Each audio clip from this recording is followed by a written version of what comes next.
Mr. President, in the midst of all of this, I think that now is the time to ask a very, very simple question, something I think that is on the minds of millions of Americans. What do Mr. Musk, Mr. Trump, and their fellow billionaires really want? No, it's not really taking over Greenland, the Panama Canal, all that stuff. The real question is, what is their end game? What is their goal? What are they striving for? And in my view, the answer really is not complicated. It is not novel. It is not new. It is, in fact, exactly what ruling classes throughout history have always wanted and have always believed to be their right, and that is more power for themselves, more control for themselves, and more wealth for themselves. And in their pursuit of more power, more control, and more wealth, they are determined to not allow democracy and the rule of law to get in their way. For Mr. Musk and his fellow oligarchs, the needs, the concerns, the pain, the ideas, the dreams of ordinary people are simply an impediment to what they, the oligarchs, are entitled to. And that is really what they believe. They are entitled to all of the wealth and the power they have, and they are determined to stop anyone who gets in their way. Mr. President, this process, this phenomenon that is going on right now is not the first time that we have seen this in our country's history.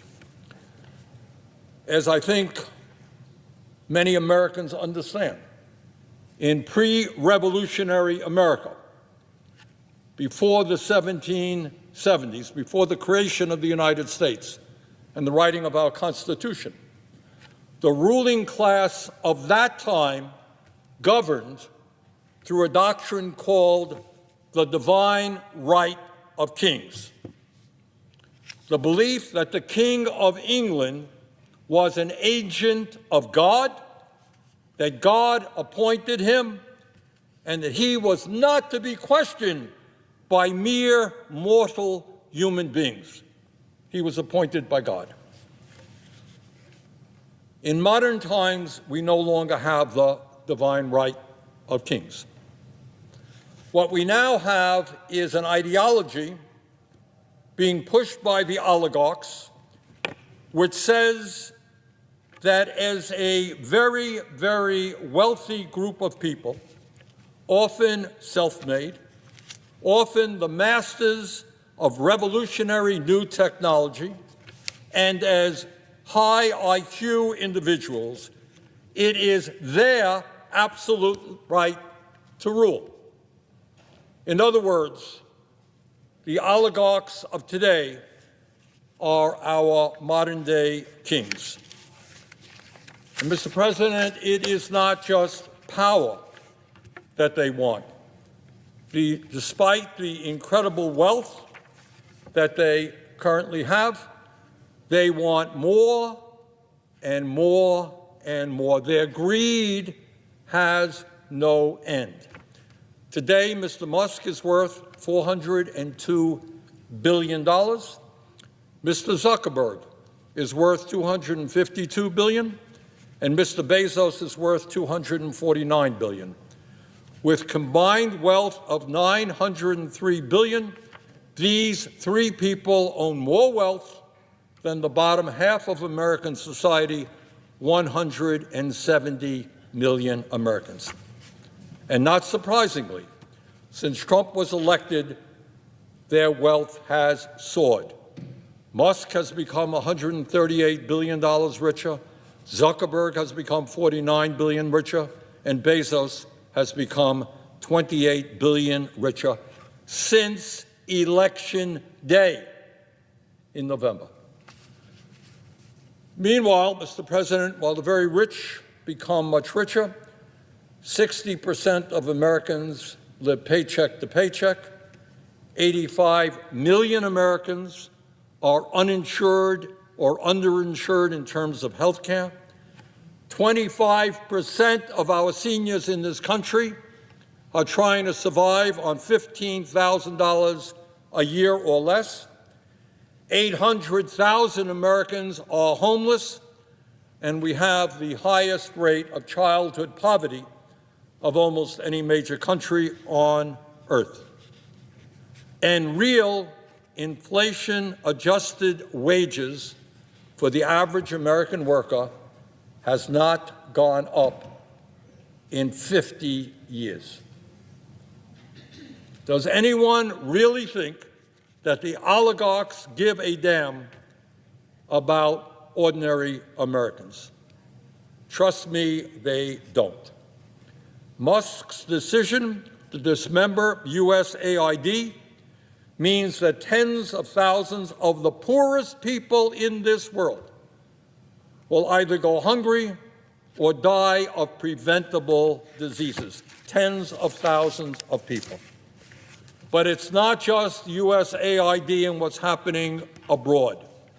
Here in the United States, mark my words, if we do not stop them, they will soon be going after the health care, nutrition, housing, and educational programs that protect the most vulnerable people in our country, all so that they can raise the money they need to provide huge tax breaks for themselves and for other billionaires. As modern-day kings who believe they have the absolute right to rule, they will sacrifice without hesitation the well-being of working people in order to protect their power and their privileges. Further, they will use the enormous media operations they own to deflect attention away from the impact of their policies while they entertain us to death. Mr. Musk owns Twitter. Mr. Zuckerberg owns Meta, which includes Facebook and Instagram. And Mr. Bezos owns the Washington Post and Twitch. Further, they and their fellow oligarchs will continue within our corrupt campaign finance system to spend huge amounts of money to buy politicians in both major political parties. Bottom line, the oligarchs, with their unlimited amounts of money, are waging a war on the working class of our country, and it is a war that they are intent on winning. Now, I'm not going to kid anybody. The problems that our country faces right now are enormously serious, and they are not easy to solve. Our economy is rigged. The rich get richer, poor get poorer, and the middle class struggles. Our campaign finance system is totally corrupt. Billionaires can now pour as much money as they want into both political parties. And climate change is ravaging our country and the world with unprecedented levels of extreme weather disturbances, among many other crises our country faces. But, Mr. President, in the midst of all of these crises, this is what I do know, and this is what I do believe. And that is that the worst fear of the ruling class of our country is that the American people, whether they are black or white or Latino, whether they are urban or rural, whether they are young or old, gay or straight, whatever. The fear of the ruling class is that the American people come together to demand a government that represents all of us, not just the people on top. The oligarchs' nightmare is that we will not allow ourselves to be divided up by race, religion, sexual orientation, or country of origin, and will come together and have the courage to take them on. Will this struggle be easy? No, it will not.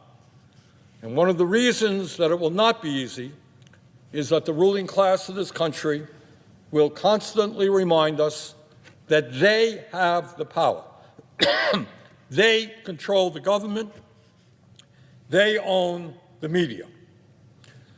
But our job right now in these difficult times is to go back and remember the great struggles and sacrifices that millions of Americans have waged over the centuries in difficult times to create a more democratic, just, and humane society. Think about all of the sacrifices and the struggles that Americans went through to create a more democratic, just, and humane society. And think about trying to put yourself to where they were in those times of crisis. Think about what was being said at those times. Think about the 1770s, overthrowing the King of England, the most powerful person on earth, the British Empire, to create a new nation and have self-rule here in the colonies? Impossible. So many people thought it could not be done. Establishing universal suffrage, the right of all people, whether they were wealthy or not, to vote. Imagine that, what a radical idea, extending the right to vote to poor people. Impossible, couldn't be done, but it was done. Ending slavery and segregation, taking on all of the power of the slaveholders. Impossible, but it was done. Granting workers the right to form unions and ending child labor, taking on the power of big business.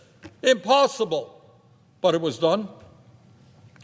Giving women control over their own bodies, taking on sexism, taking on the powers that be. Couldn't be done, impossible, but it was done. Passing legislation to establish Social Security, Medicare, Medicaid, a minimum wage, clean air and water standards. Impossible, it couldn't be done, but it was done. In other words, Mr. President, I think back to what Nelson Mandela told us. And he said, everything is impossible until it is done. So in these difficult days, when we find ourselves arrayed against the wealthiest people in the world, the most powerful people in the world, people who want to expand the power of the oligarchy, people who want to move us toward authoritarianism, I know that people get discouraged, that we can't take them on, that we cannot create a government that works for all and not just the few, that we cannot do what every other major country on earth does, guarantee health care to all people as a human right, that we cannot raise the minimum wage to a living wage so that tens of millions of people do not earn starvation wages, that we cannot make sure that all of our kids get the quality education that they deserve, that we can't expand Social Security to lower the poverty rate among seniors. Now, I know that in this moment people say, well, that's an impossible dream, can't be done. But I think if you look back on American history, you will find that in very difficult and dark days, when people came together, they did the impossible. So this ain't going to be easy. We're taking on enormously powerful people who really do not believe in democracy or the rule of law. But if we stand together, we're going to win this fight. And not only will we save American democracy, we're going to create the kind of nation that I think most of us know we should become. With that, Mr. President, I yield the floor. Thank you.